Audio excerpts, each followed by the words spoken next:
Lord's में team India को हार मिली है और भारतीय टीम अभी इस 3 मैच की सीरीज में 1-2 से पीछे हो गई है।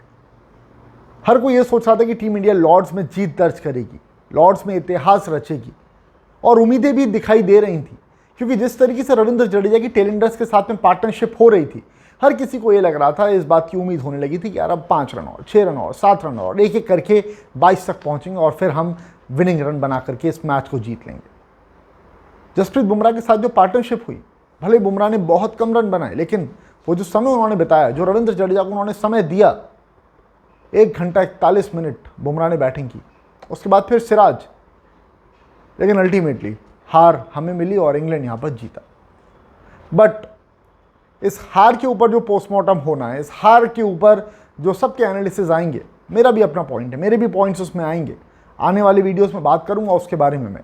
लेकिन इस वीडियो में जिस टॉपिक के बारे में बात करना चाह रहा हूं, वो टॉपिक है एक ऐसा टॉपिक जो कि भारत की हार से पहले ही सबसे ज़्यादा लाइमलाइट में आ गया।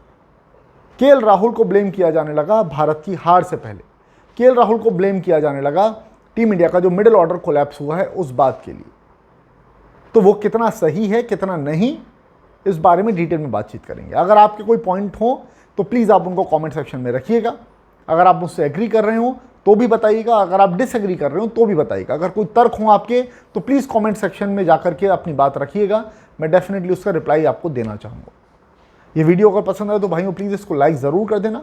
चैनल को अगर अभी तक सब्सक्राइब नहीं किया तो प्लीज़ सब्सक्राइब कर लेना, क्योंकि क्रिकेट से रिलेटेड तमाम खबरें, तमाम अपडेट्स, सारी ब्रेकिंग न्यूज़, इनसाइड स्टोरी, सब कुछ आपको इस चैनल पर मिलता है। शुरुआत करते हैं। केएल राहुल को जिम्मेदार बताया जाने लगा डे 4 के ख़त्म होने से कि भैया केएल राहुल ने ये बहुत बड़ी गलती कर दी है। आकाशदीप को जो उन्होंने बैटिंग करवाई, बैटिंग के लिए जो आकाशदीप को उन्होंने मौका दिया, केएल राहुल की सबसे बड़ी गलती है। अगर आकाशदीप आउट नहीं होता तो टीम इंडिया के डे 4 खत्म होने तक 3 विकेट गिरते, और उन 3 विकेटों में नाम है यशस्वी जायसवाल का, करुण नायर का और शुभमन गिल का। चौथा विकेट गिरा और वो गिरा आकाशदीप के रूप में। दिन की आखिरी बॉल थी 4th डे की, और उस पर विकेट गिर गया आकाशदीप का, बोल्ड हो गया, बैन स्टोक्स ने उनका विकेट ले लिया। अब जैसे ये विकेट गिरा, उस विकेट के गिरने के पहले ही जैसे ही स्ट्राइक पर आकाशदीप आए थे, तब से लेकर के जब तक टीम इंडिया नहीं हारी, और इनफैक्ट अब तक भी लोगों ने एक नैरेटिव सेट किया है। उनका ये कहना है कि केएल राहुल इसकी बहुत बड़ी वजह है, क्योंकि उन्होंने आकाशदीप को स्ट्राइक दी, आकाशदीप को उन्होंने बैटिंग करने के लिए कह दिया। अब उन सब माननीय लोगों से मैं कुछ सवाल करना चाहूँगा और अपना पॉइंट रखना चाहूँगा उनके साथ। पहला सवाल ये कि आकाशदीप को बैटिंग के लिए क्यों भेजा गया था? क्या आकाशदीप का बैटिंग ऑर्डर था वो? दूसरा विकेट गिरने के बाद, तीसरा विकेट गिरने के बाद आकाशदीप को जो भेज दिया गया बैटिंग पर, क्या वो आकाशदीप का बैटिंग ऑर्डर था? क्या आकाशदीप को इसलिए भेजा था कि वो जाकर के ताबड़तोड़ रन्स बना दे? क्या इसलिए भेजा था कि टीम इंडिया को एक बड़ी पार्टनरशिप आकाशदीप केएल राहुल के साथ मिलकर के दे दे? या फिर इसलिए भेजा था ताकि हमारा कोई मेजर बैट्समैन आउट ना हो जाए दिन का खेल खत्म होने तक, जिसको क्रिकेटिंग टर्म्स में नाइट वॉचमैन कहा जाता है, और इंग्लैंड वाले इसको नाइट हॉक बोलते हैं, ताकि डिफेंसिव अप्रोच ना हो करके जो आपका टेल एंडर गया है नाइट वॉचमैन के रूप में, वो बड़े बड़े रन्स बना दे और सामने वाली टीम के ऊपर हल्का सा प्रेशर डाल दे दिन का खेल खत्म होने तक। ये इंग्लैंड की अप्रोच है। लेकिन बात वही है, वो नाइट हॉक के रूप में भी टेलेंडर को भेजते हैं और नाइट वॉचमैन के रूप में भी हमने टेलेंडर को भेजा। एक विकेट हमारा सेक्रीफाइस हो जाएगा तो कोई दिक्कत की बात नहीं, मेजर विकेट हमारा नहीं जाना चाहिए। दिस वॉज दी अप्रोच आकाशदीप को भेजने के पीछे।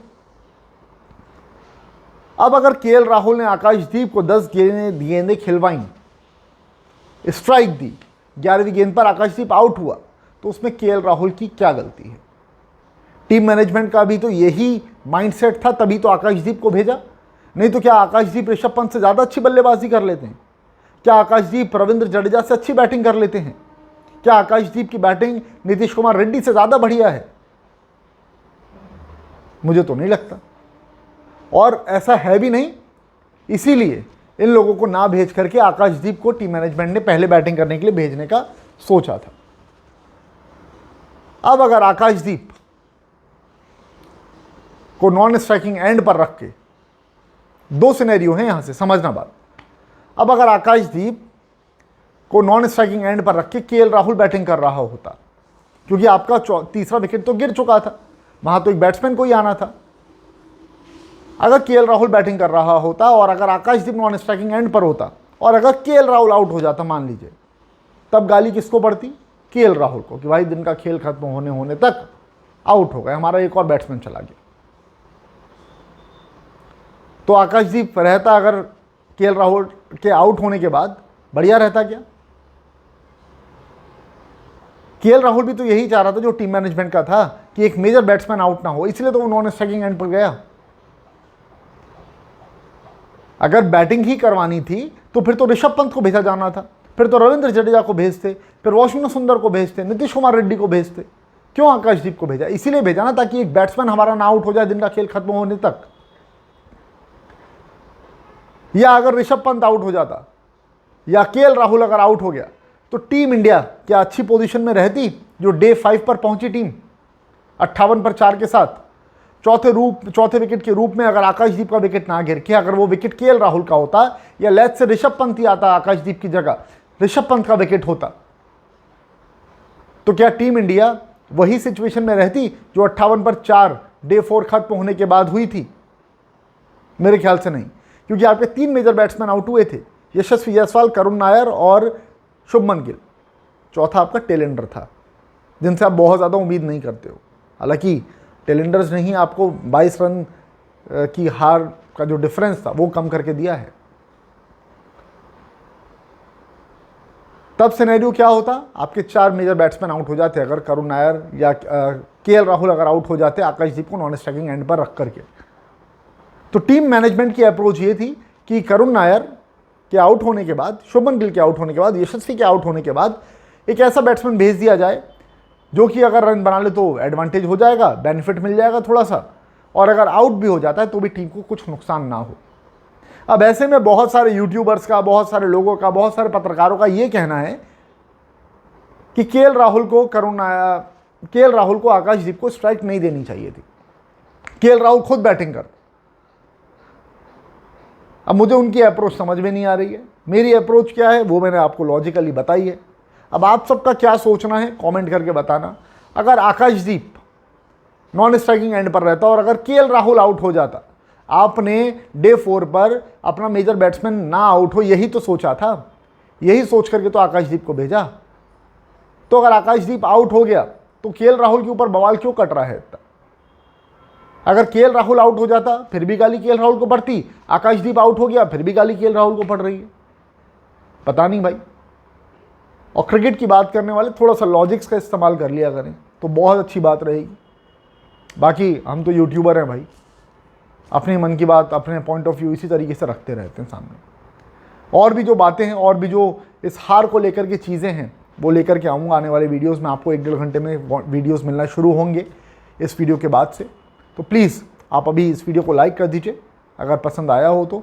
मेरा पॉइंट ऑफ व्यू मैंने बताया, आपका पॉइंट ऑफ व्यू आप बताइए कमेंट सेक्शन में। और साथ साथ चैनल को सब्सक्राइब कर लीजिएगा। क्रिकेट से रिलेटेड तमाम स्टोरीज़, तमाम खबरें, तमाम अपडेट्स इसी तरह से आप सबको मिलते रहेंगे।